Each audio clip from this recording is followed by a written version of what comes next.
Yang lalu kita juga tahu kejadian banjir di Jabodetabek, termasuk kota Bekasi yang paling buruk itu akibat ada banjir dari hulu ya di kawasan Bogor Puncak yang karena curah hujan ekstrim, resapan airnya tidak baik karena tata ruangnya juga banyak yang sudah beralih yang seharusnya itu bisa menjadi resapan air, tapi karena menjadi hunian atau menjadi lokasi industri maka sangat mengganggu daerah aliran sungai dan kemudian terjadi ya luber, sungainya juga mungkin terhambat oleh sampah dan terjadi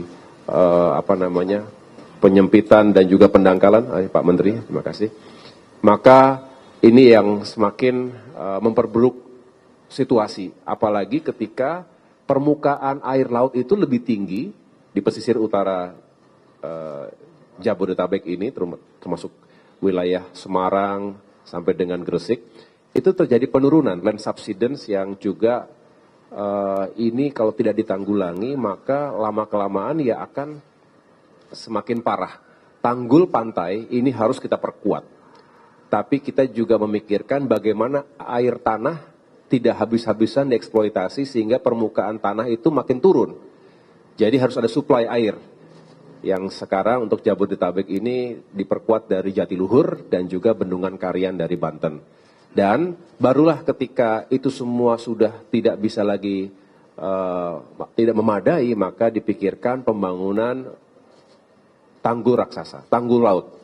Saya ulangi, yang ini harus diperhitungkan dengan baik agar ya benar-benar menyelesaikan masalah tanpa merusak ekologi yang secara berlebihan dan tetap memperhatikan kehidupan masyarakat yang ada di pesisir utara. Jadi ini semangat yang kami hadirkan dalam rakor tadi, ini juga merupakan arahan dari Bapak Presiden Prabowo Subianto.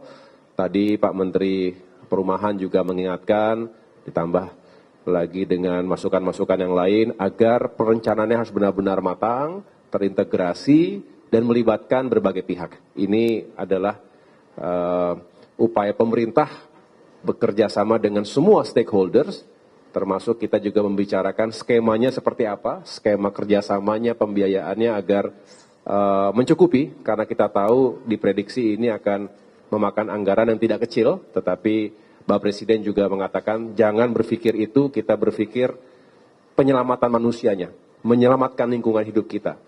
Setelah itu kita cari sumber penganggarannya, baik kemandirian dalam negeri maupun dari dunia usaha, pihak swasta dalam maupun luar negeri. Ini yang akan terus kita bahas, akan kita matangkan dan sempurnakan.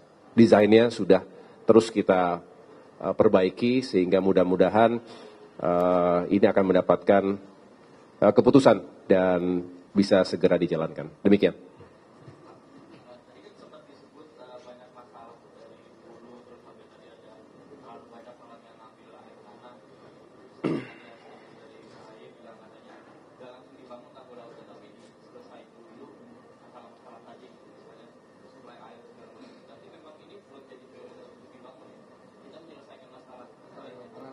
Iya, dikerjakan secara paralel karena kita memetakan tadi, nanti bisa dijelaskan pada saatnya, misalnya pesisir utara Jawa, itu tidak semuanya harus menjadi prioritas nomor satu.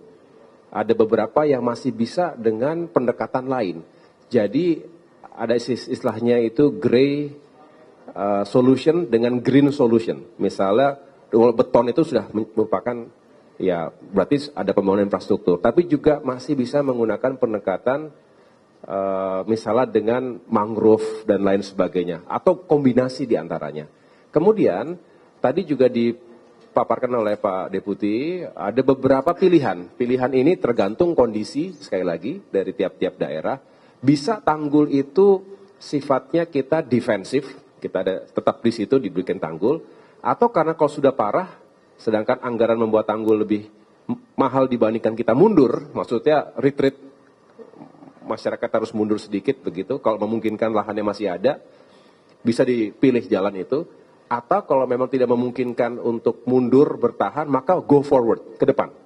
Jadi kita majukan, itulah konsep sea dikes atau konsep tanggul laut tadi.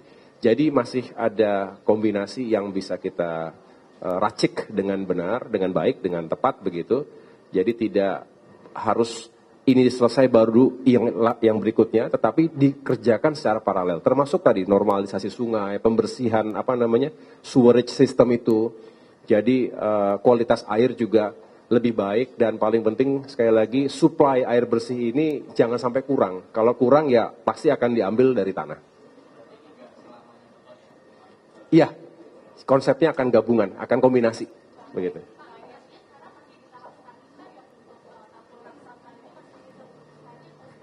Iya, sebetulnya beberapa feasibility study sudah dilakukan, tapi karena ada beberapa konsep ini, kalau dilihat sejarahnya bahkan dari tahun 2007-2008 ini sudah mulai serius dikerjakan. 2014 ada konsep NCICD, kemudian ada lagi penyempurnaan menggunakan konsultan dari berbagai negara yang juga punya pengalaman seperti itu. Dan hari ini kami memang masih mencoba mengintegrasikan berbagai konsep tadi, memutakhirkan. Kami ingin segera tapi tidak boleh juga terburu-buru karena ini sesuatu yang besar. Daripada nanti sudah dijalankan, sudah di groundbreaking misalnya, tetapi ternyata ada hal-hal detail atau hal-hal teknis yang belum tuntas begitu. Nah, ini juga berkaitan juga dengan tata ruang wilayah. Kita tahu ini kan semua bersumber dari penataan ruang yang melibatkan bukan hanya 1-2 kota kabupaten atau provinsi bahkan. Ini kalau bicara Jawa, ini kan ada provinsi Jakarta sendiri, Banten, Jawa Tengah, Jawa Timur, dan bisa dibayangkan ada berapa kabupaten kota yang ada di sepanjang pantai utara. Jadi ini juga membutuhkan kerjasama dan juga koordinasi dengan pemerintah daerah, sehingga kami masih butuh waktu.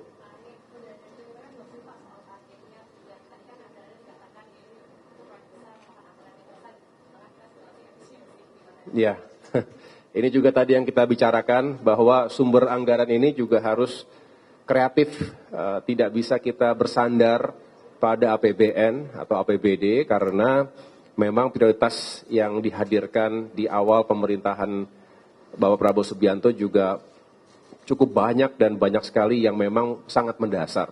Kita harus sukseskan swasembada pangan, sukseskan makan bergizi gratis, dan lain sebagainya. Tapi beliau juga memberikan kekuatan bahwa ada beberapa proyek yang juga tidak bisa menunggu terlalu lama, termasuk bagaimana menanggulangi bencana. Ya. Dan disinilah kami mencoba ya untuk mengkurasi tadi, mana yang benar-benar didahulukan, penting tapi bisa agak berikutnya, maupun yang nanti saja.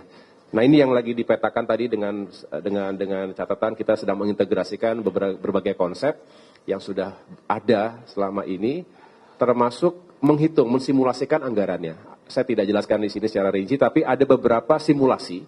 Kalau sekian itu berapa, kalau konsepnya seperti ini berapa, dan lain sebagainya. Karena ini masih penghitungan, saya tidak ingin menghadirkan spekulasi, lebih baik kita tuntaskan terlebih dahulu, sehingga setelah itu bisa kita jelaskan secara formal. Mungkin Pak Menteri, cukup. Cukup ya Bapak Ibu, teman-teman ya. Makasih. Makasih. Thank you.